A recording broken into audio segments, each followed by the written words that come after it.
Soul, Law and History, Part 2. The Old Shore. The continent east of the Promise was known as Solle, like the world. However, the gods taught the early races that there was indeed a wider world beyond their shores, that Solle was vast and dotted by many lands.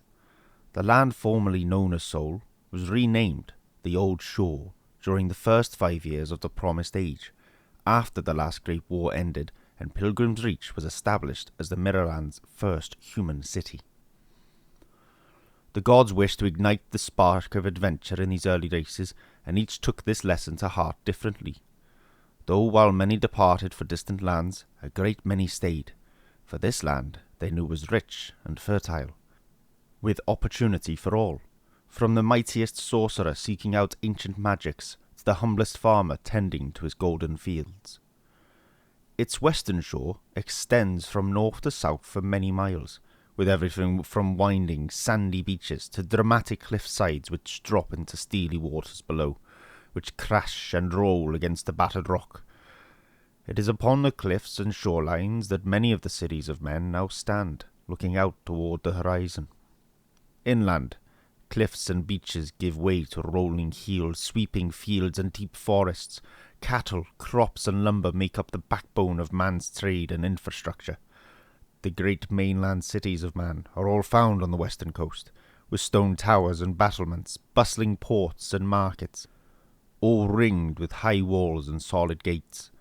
The cities of Elders Keep, Lightcliff and Shorehold are the only cities of man upon the Old Shore which predate the Promised Age.